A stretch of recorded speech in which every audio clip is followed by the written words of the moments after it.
Một ngày nữa đã qua đi, ngày mới lại bắt đầu. Thức dậy, mở cửa bước ra ngoài, rồi chạy dọc cây cầu thân quen để qua phía bên kia. Chạy ngang qua máy phát điện, một dòng suy nghĩ chợt lóe lên, sao mình không nghĩ đến việc kéo nối dây điện vào nhà nhỉ? Sợ sẽ quên nên tôi cũng triển khai luôn cho nóng. Đặt dây điện dọc sát dưới nền đất rồi kéo hẳn hướng vào trong nhà, kết nối dây điện vào trong lưới điện chung. Xong việc tôi chạy tung tăng đi tìm mọi người. Cô bé Đậu hình như đã đổi từ cái sàn rơm thành cái sàn bằng đá, thật là cả hẻm trống tráng mà. Xây vậy thì tới bao giờ mới xong nhà đây? Chợt nhớ ra là mình chưa ăn sáng. Tôi đứng đó vừa xem vừa ăn tạm vài miếng thịt.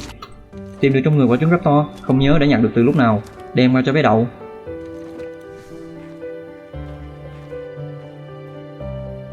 Có vẻ không cần thì tôi nhặt lên lại vậy. Chạy hẳn hướng về phía nhà kho, ném trứng ra để ấp.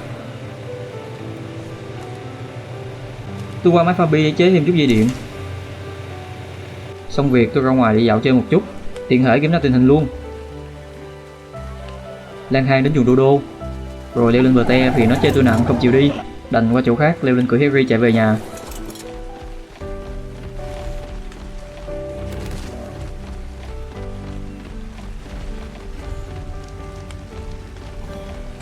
Đến nhà để hai con Harry đứng cạnh nhau, bật hình sự lên cho chúng nó làm gì đó. Trong lúc chờ đợi, thấy nồi nấu không còn lửa, tôi mở ra bỏ thêm chút nguyên liệu vào, thì thấy xuất hiện một hương mục lạ với cái tên là ngày lễ hội. Tò mò bấm vào thì có cả một kho quần áo, chibi và một số điệu nhảy gì đó. Bấm chế hết tất cả, rồi lấy mớ điệu nhảy ra để học liền luôn. Tiếp tục chế thêm một số đồ ngoại trang. Chế thử một con chibi đem qua gắn vào người, nó là một con nai với bộ sừng khá đồ sộ. Kiểm tra cái tab điệu nhảy thì có đầy đủ bộ điệu nhảy vừa mới học hồi nãy. Thử bước đi theo kiểu zombie. Tiếp hành động gõ cửa. Vẫn cảm thấy khoái cái cách đi của zombie này hơn. Rồi có cả cái vụ này nữa, thú vị ghê. Đây chắc là của sự kiện Halloween vừa rồi. Quay về chế thêm bộ đồ người xương, đem lắp nó vào trong áo giáp. Tôi đã biến thành một bộ xương di động. Để chạy lon ton đi khoe mọi người cái hay ho này, thì sực nhớ đến quả trứng Harry, bèn quay xe ngay lập tức, chạy tới nhặt trứng.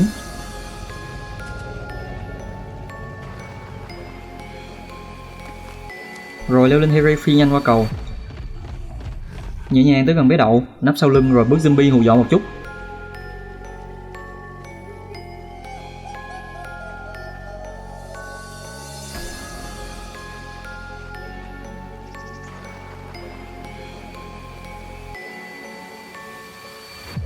Chạy một vòng rồi quay lại đứng ngay trước mặt, tháo cái bộ xương ra để lộ cơ thể trần cơ bắp nhưng không có đầu.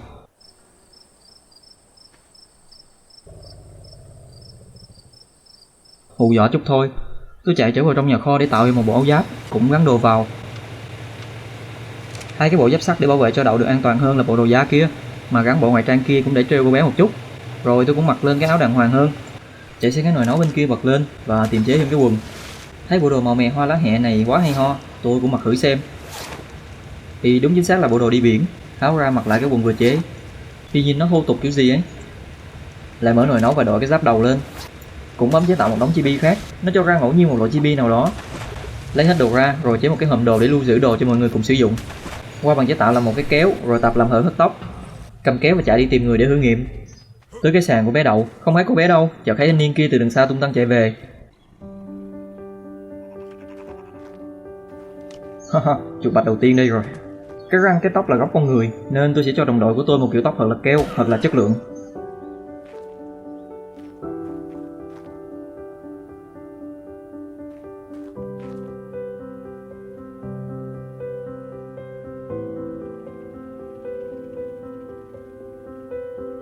Chốt với kiểu tóc này, cắt phát tiếng kéo vang lên và cái đầu anh ta trọc lóc.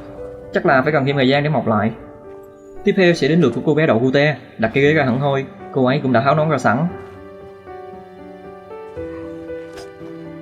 Tôi đưa kéo ra, đưa mãi mà vẫn không cắt được. Thử đứng dậy cũng không cắt được nốt, lạ thế nhỉ? Thử đi thử lại vài lần thì cũng đã vào được giao diện. Tôi lựa chọn kiểu tóc cho cô ấy, nghĩ xem kiểu tóc nào phù hợp. Vuốt lên vuốt xuống tìm mãi, vẫn thấy thích cái kiểu báo này nhất. Cô tạo kiểu được cả râu nữa này, ai chết được. Nhưng thôi, cắt báo quá thì cô bé sẽ giận và bỏ đi luôn mất. Chọn kiểu bình dân cho cô ấy là được rồi.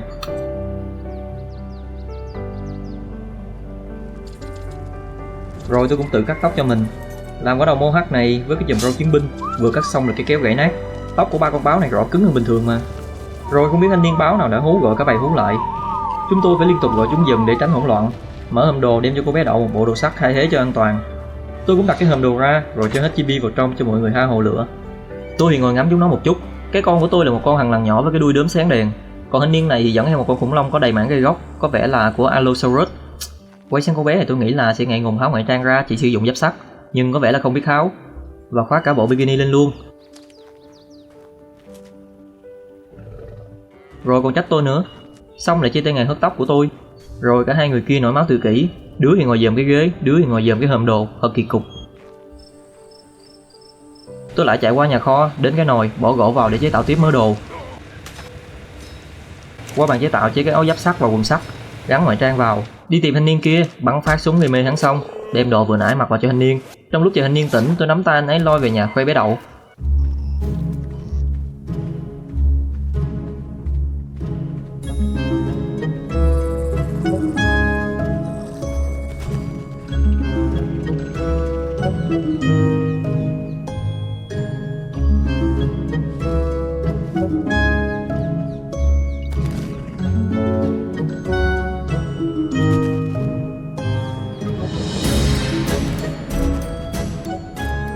Thanh niên cũng tỉnh dậy, khoác lại ngay bộ đồ sắt. Cô bé thì cũng hai cái quần lịch sự hơn rồi, quay lại hòm đồ để đổi lấy chibi của con ngựa vằn. Nhìn nó dễ thương hơn hẳn. Sực nhớ có quả trứng Harry tôi chưa ấp, cho bé Đậu ấp vậy. Chỉ cô ấy về nhà kho để ấp, cô ấy liền cưỡi sói phi một phát bay sang, tiến thẳng vào dàn máy điều hòa, chờ đợi cô ấy đặt trứng Harry ra.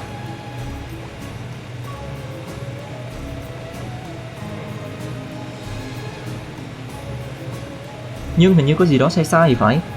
Trứng Harry tôi mới đưa đâu có to như vậy. Đây là trứng của con bạo chúa mà còn là trứng thường nữa chứ. À thì ra cái cô bé ấy ném trứng Harry bên đây. Anh thanh niên kia cũng dẫn con chó vào hóng. Còn đeo ba lô cho nó nữa chứ. Đi lại xem thử. Nó có thể gắn phụ kiện, tức là nó có thể nâng thêm liềm giáp. Lấy miếng thịt kiểm tra thử. Ở trong người tôi thì 40 miếng thịt nặng 4 kg và bảo quản được hơn 9 phút mỗi miếng thịt. Đem qua người nó thì chỉ còn 1,6 kg và hơn 1 tiếng cho mỗi miếng thịt. Tức là nó có thể tối ưu cho một việc gì đó. Chạy ra ngoài, đi đến cổ dài định leo lên căn nhà nhỏ. Leo lên cầu thang đi lên thì bỗng đụng thanh niên kia và rơi xuống đất. Leo lên lần nữa thì bị lệch không lên được, nhưng cái thanh niên lại ở phía trên. Tôi mới nhớ là có thể leo lên cưỡi để lên trên nhanh hơn. Thấy thanh niên kia đứng ở trên đầu cổ dài, cầm cái lúp lên soi, không thấy gì hết. Tôi đập anh ta một trận, đuổi vào tận bên trong, rồi quay trở ra đầu cổ dài nhảy xuống đất.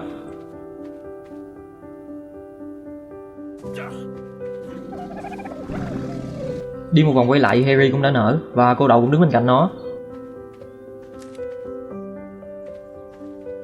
Đi tới chỗ Đậu đang xây, buộc miệng hỏi một câu là đang xây dựng cái gì đấy, thì cô ấy trả lời là xây chuồng Giga.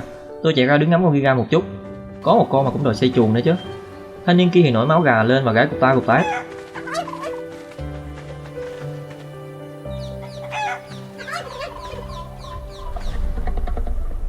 Tôi cũng thành zombie đến đấm cho vài phát, rồi cứ thế rượt theo thanh niên gà tây kia.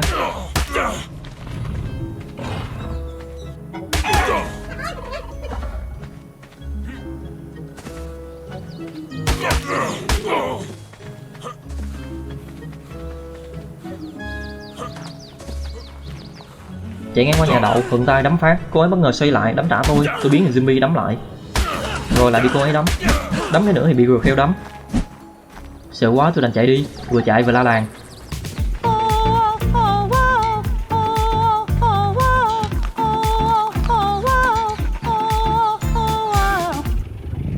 Thanh niên kia thì cũng nổi máu nghệ thuật đứng nhảy nhót, tôi cũng nhảy theo bằng những bước nhảy điệu nghệ.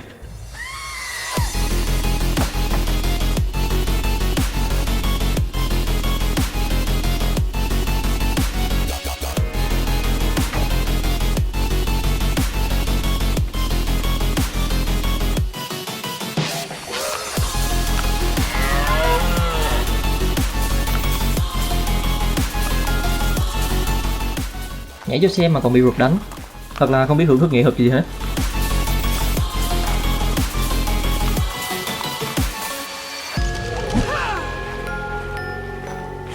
Bị rượt đánh quá tôi đành chạy đi.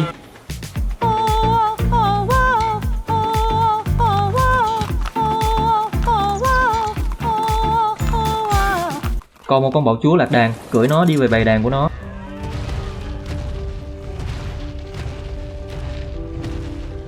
Đang chạy lang thang thì nghe tiếng lộc cọc sau lưng, thì ra là con nai đang đi theo tôi nãy giờ, leo lên cửa nó để chạy đi. Đem tất cả đồ không huyết cho vào vessel. Chạy vào nhà kho qua tủ bản vẽ, tìm bản vẽ túi xịn cho linh cẩu, rồi qua bàn chế tạo luôn, chế thêm 2 cái yên cho cả 2 con. Lấy đem đi lắp vào thay thế cho con đang đứng ở nhà. Lên con Tường Lộc gọi dẫn nó đi, gọi luôn con đang đứng ở cửa, đợi chúng chạy ra theo tôi. Lắp cái đuốc cố định lên yên con Tường Lộc cho chiếu sáng thụ động, rồi sang con khỉ đột gọi 2 con chó nhỏ đi theo nó.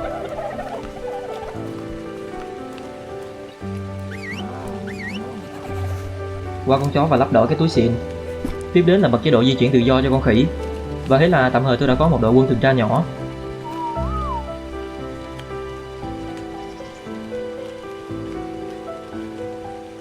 Thanh niên kia cũng cử một chớp đến và ngồi chỉnh sửa gì đó.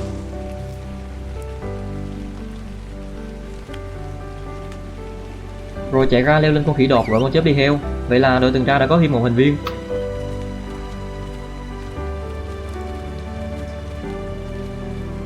Sau đó lên Tường Lộc chạy như điên đi tiếp, chạy nhảy lon ton xung quanh đất nhà.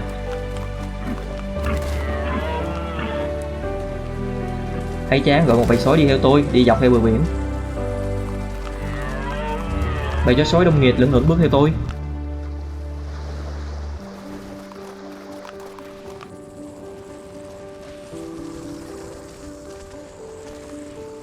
Dẫn tụi nó đi lên thuyền, đem con Tường Lộc đi lên vị trí cao nhất để bầy sói dễ dàng đi theo nó. Bật bị động cho Tường Lộc rồi lấy thuyền chạy đi. Cửa cổng đang đóng nên tôi phải ra bảng điều khiển nhập mã để mở ra.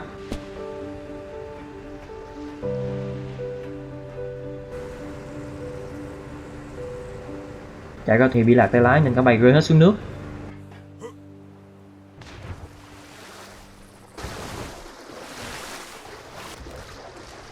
Loay hoay một lúc đợi bầy hú lên hết trên thuyền, sắp xếp lại vị trí cho Tường Lộc và lái thuyền lao đi tiếp hướng ra ngoài đảo Húi Dữ. Lên trên biển giữa bầu trời tối mịt cùng với một bầy sói.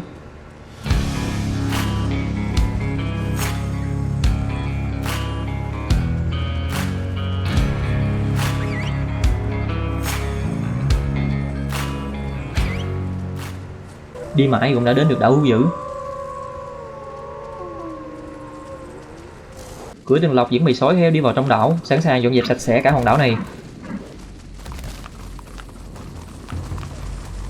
Với một đội quân hùng hậu này mà tìm mãi mới thấy được một con bò cạp, thật không bỏ dính răng mà.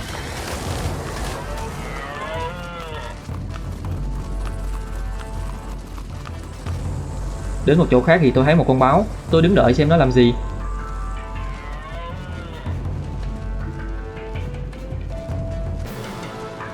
Không ngờ lại gặp phải thằng Liều, nó cắn tôi, bầy sói cắn nó.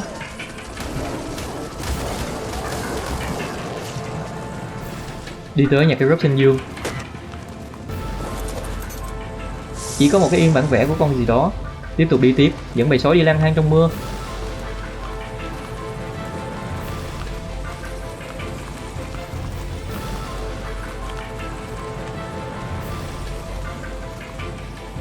Chạy mãi thanh niên kia dẫn về cho tôi một con đại bàng an ủi. Cái bầy sói cắn xé xong thì dẫn chúng về lại thuyền.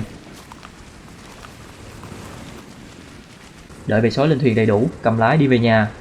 Một đêm vô nghĩa. Về đến nhà tôi vô bờ trước, để thuyền lại cho thanh niên kia đem đi cất. Tôi cưỡi Tường Lộc dẫn cả đám trở về.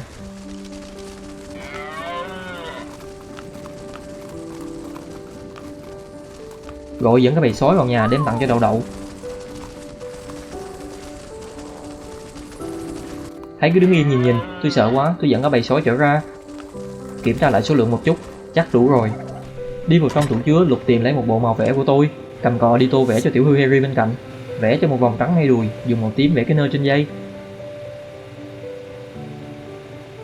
Màu đen thì tô không thấy rõ lắm, dùng màu đỏ để tô móng. Màu trắng tô vuốt chân, điểm thêm một cái tay áo trắng, dùng màu đen để vẽ thêm vài sọc. Tạm thời là thế, cưỡi chạy ra ngoài đứng cạnh bóng đèn để soi. Rồi cưỡi lên vào nhà để khoe cô thanh niên kia. Cô nàng có vẻ thích thú với bộ màu vẽ của tôi, nên tôi đã đem cho hết bộ màu.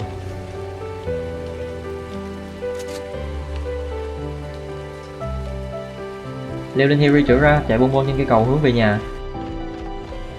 Để Harry đứng ngoài. Tôi mở cửa bước vào, đóng cửa. Leo lên giường, một ngày nữa là kết thúc. Hôm nay nghỉ ngơi chơi đùa vậy đủ rồi. Ngày mai tôi phải làm cái gì đó thú vị hơn mới được. Chúc ngủ ngon.